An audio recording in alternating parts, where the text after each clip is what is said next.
Hello दोस्तों, स्वागत है आपका बिहार न्यूज में। दोस्तों मैं हूं फिरदौस गनी और आप देख रहे हैं केडीबी लाइव। दोस्तों आज की बिहार की टॉप न्यूज लेकर आए हैं आपके लिए।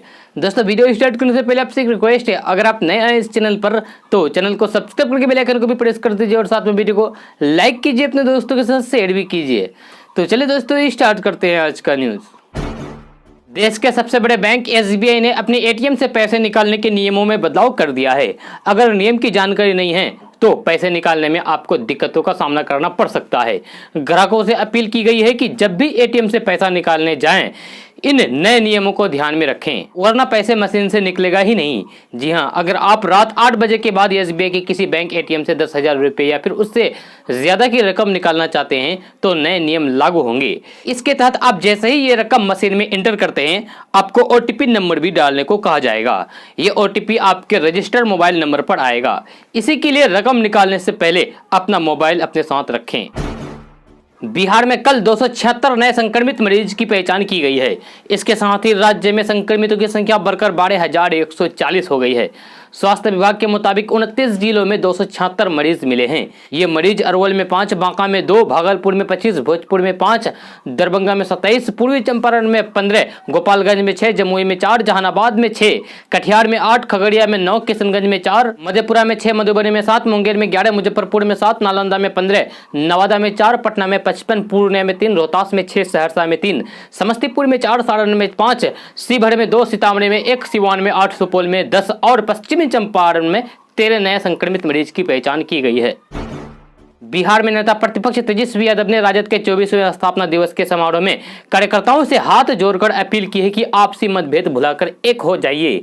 सरकार बने तो सभी का सम्मान रखा जाएगा। जानता हूं कि पार्टी में पुराने कार्यकर्ता या फिर नेता नाराज हो सकते हैं, हालांकि मैं सभी की इज्जत करता हूं। हमने पार्टी से किसी को हटाया नहीं है, उपेक्षा भी नहीं की है। पार्टी एकजुट हुई तो 2020 से 2035 तक हम देश की सत्ता पर काबिज होंगे।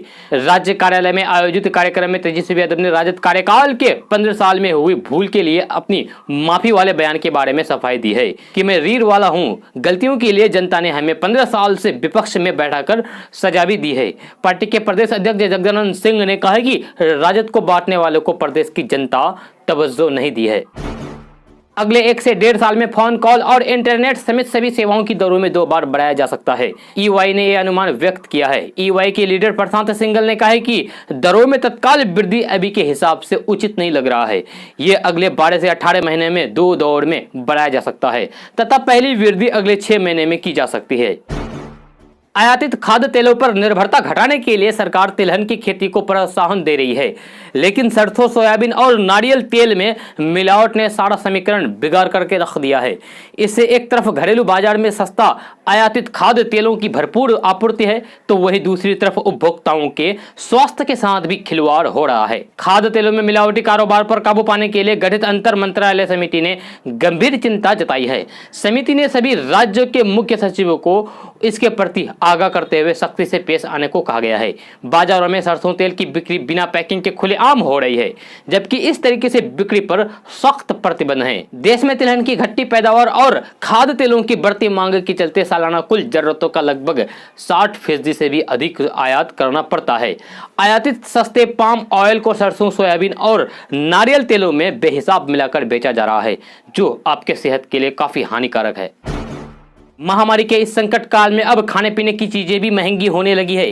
खास तौर से सब्जियों के दाम में भी बीते 1 महीने में जोरदार इजाफा हुआ है। तमाम सब्जियों के खुदरा दाम में 25% से 200% तक की बढ़ोतरी हुई है। टमाटर के दाम में सबसे ज्यादा इजाफा हुआ है। सब्जी कारोबारी बताते हैं कि बरसात में फसल खराब होने से कीमतों में बढ़ोतरी हुई है। बरसात के सीजन में आवक कम होने से ज्यादातर हरी सब्जियों की कीमतों में बीते 1 महीने में वृद्धि दर्ज की गई है। डीजल की महंगाई के चलते भी सब्जियों की कीमतों में बढ़ोतरी हुई है। सब्जी कारोबारी बताते हैं कि डीजल महंगा होने से सब्जियों की ढुलाई का खर्च भी बढ़ गया है। केंद्रीय मंत्री नित्यानंद राय ने राजद कांग्रेस गठबंधन पर अफवाह फैलाने का आरोप लगाते हुए कहा कि बिहार में राजग के भीतर कोई दरार नहीं है। बिहार के पूर्व भाजपा अध्यक्ष नित्यानंद राय ने पूर्णिया जिले में पार्टी कार्यकर्ताओं को वीडियो कॉन्फ्रेंस के माध्यम से संबोधित करते हुए ये बातें कही है। नित्यानंद राय की इस टिप्पणी को बिहार में एनडीए में शामिल लोजपा प्रमुख चिराग पासवान के कथित तौर पर नाराज होने की चर्चा की पृष्ठभूमि में देखा जा रहा है। नित्यानंद राय ने कहा कि एनडीए बिहार में आगामी विधानसभा चुनाव मुख्यमंत्री नीतीश कुमार के नेतृत्व में एकजुट होकर लड़ेगा। अगर आप बिहार बोर्ड से 10वीं पास किए हैं तो आपके लिए एक अच्छी खबर है, क्योंकि 8 जुलाई से आप ऑनलाइन के द्वारा 12वीं में एडमिशन ले सकते हैं। बिहार बोर्ड ने इसकी तैयारी भी पूरी कर ली है तथा नोटिफिकेशन भी जारी कर दिया गया है।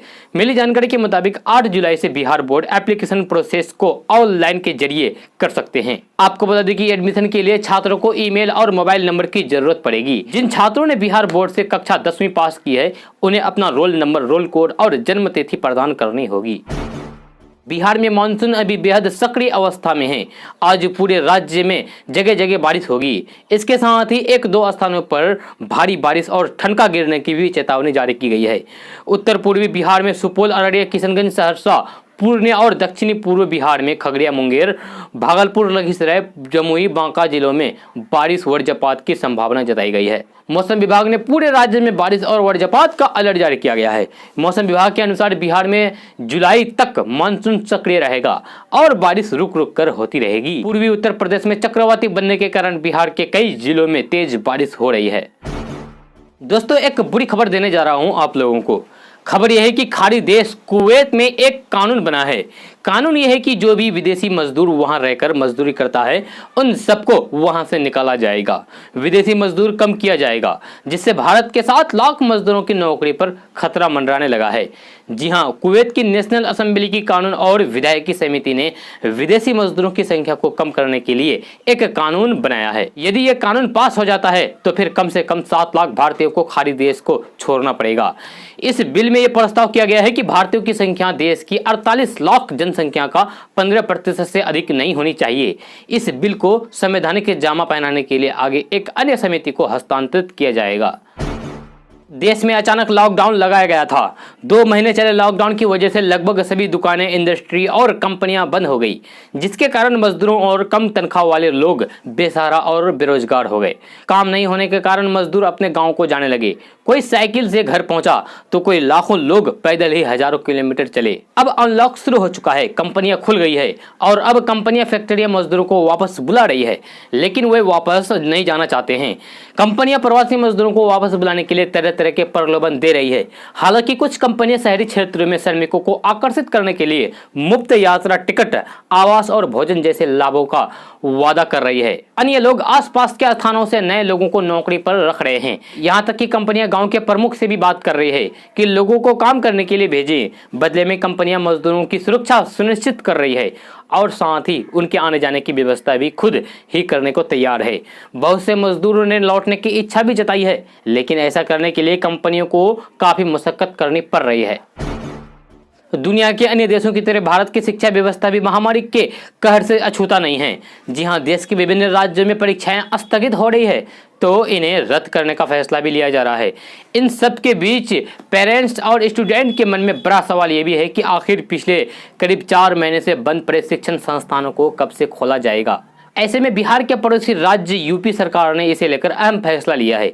देश के सबसे बड़े राज्य उत्तर प्रदेश कल यानी कि 6 जुलाई से ही स्कूल खोल दिए हैं। किशनगंज में कल राष्ट्रीय जनतांत्रिक गठबंधन की समन्वय समिति की बैठक हुई, जिसकी अध्यक्षता जनता दल यूनाइटेड के जिला अध्यक्ष बुलंद अख्तर हाशमी ने की है।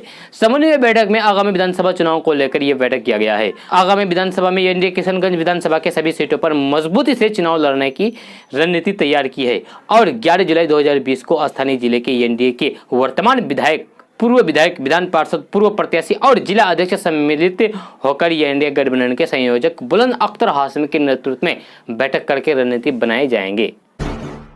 बिहार में अगले कुछ महीने में विधानसभा चुनाव होने वाला है और चुनाव आयोग अभी से ही इसकी तैयारियों में जुट गया है।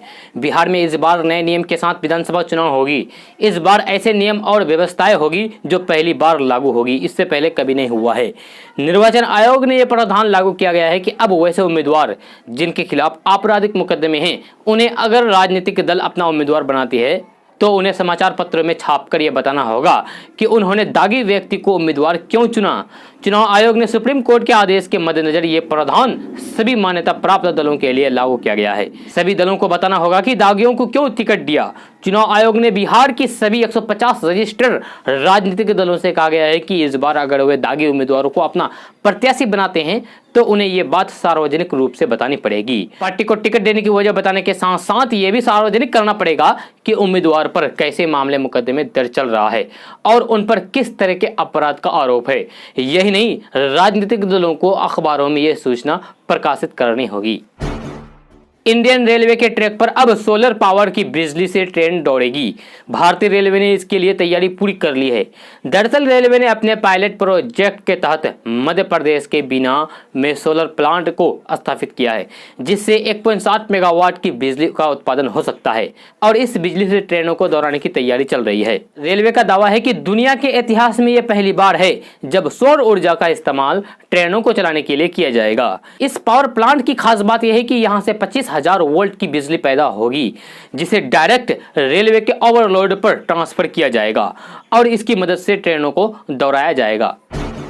बिहार के 23 लाख से अधिक नए परिवारों को 15 जुलाई तक राशन कार्ड उपलब्ध करा दिए जाएंगे।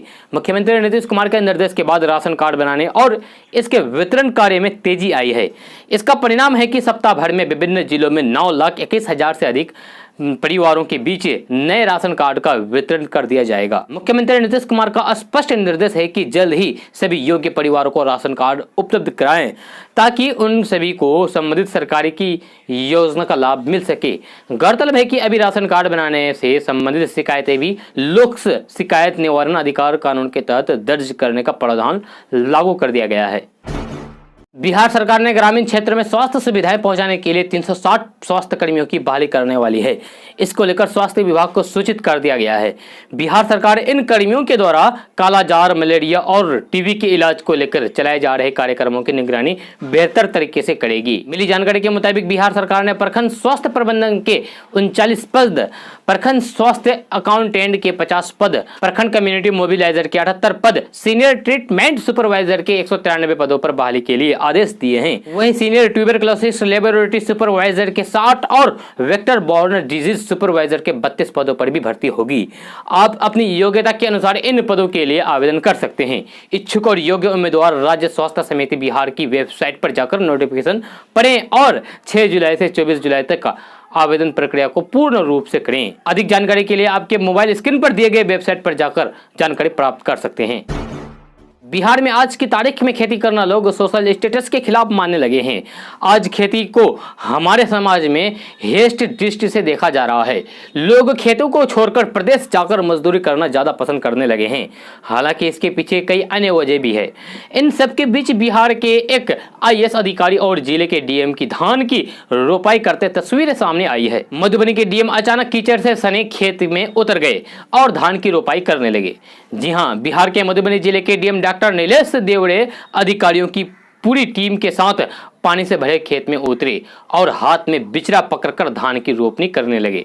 DM साहब अचानक खेत में उतरे। DM के खेत में उतरने के साथ ही बाकी के अधिकारी भी पानी से भरे खेत में उतरे और करने लगे धान की रोपनी। ये देखकर आसपास के लोग हैरत में पड़ गए। बिहार में विधानसभा का चुनाव नजदीक आने वाला है। इस चुनाव में जाने से पहले CM नीतीश कुमार 2 लाख पदों पर वैकेंसी निकालने वाली है। अगर आप सरकारी नौकरी की तलाश कर रहे हैं तो तैयार रहें, क्योंकि इन पदों पर भर्ती की प्रक्रिया शुरू हो सकती है। खबर के मुताबिक बिहार विधानसभा चुनाव की अधिसूचना से पहले करीब 2 लाख बेरोजगारों को नौकरी देने की प्रक्रिया शुरू होने वाली है। सरकार द्वारा दी जाने वाली नौकरियों की नियमित के अलावा बड़ी संख्या में संविदा और मानदेय वाले पद शामिल है। युवा इन पदों पर भर्ती करने के लिए नजर बनाए रखें। आपको बता दें कि चुनाव से पहले बिहार सरकार शिक्षा विभाग में 1.25 लाख यानी कि 1,25,000, पुलिस विभाग में 30,000, स्वास्थ्य विभाग में 25,000 और नगर विकास विभाग में 9,000 पदों पर बहाली निकाल सकती है। इसके लिए विभाग को सूचना दे दी गई है। जब भी इन भर्तियों का नोटिफिकेशन जारी किया जाएगा, आपको KDB लाइव के माध्यम से बता दिया जाएगा। राजद सुप्रीमो लालू प्रसाद यादव की तबीयत इन दिनों ठीक नहीं चल रही है। रिस्म के डॉक्टरों ने लालू की सेहत से जुड़े ताजा मेडिकल बुलेटिन जारी किया है। इस बुलेटिन में कहा गया है कि लगातार पैरों में सूजन की समस्या आ रही है। हालांकि इसका इलाज कर रहे डॉक्टर उमेश प्रसाद ने लालू प्रसाद यादव का स्वास्थ्य फिलहाल सामान्य बताया है। डॉक्टर के मुताबिक सूजन की वजह से उनकी परेशानी थोड़ी बढ़ गई है। ये सूजन अधिक दवाई के उपयोग के कारण साइड इफेक्ट की वजह से हुई है। लालू प्रसाद यादव पहले से डायबिटीज, दिल की बीमारी से जूझ रहे हैं। वहीं उनकी किडनी भी फिलहाल 50% ही काम करती है। बिहार सरकार लॉकडाउन के बाद नौकरियों की बरसात कर दी है। हर तरफ नौकरी ही नौकरी है, जिसके लिए आप अप्लाई कर सकते हैं। बिहार में इन दिनों युवाओं को रोजगार देने पर ज्यादा जोर दिया जा रहा है।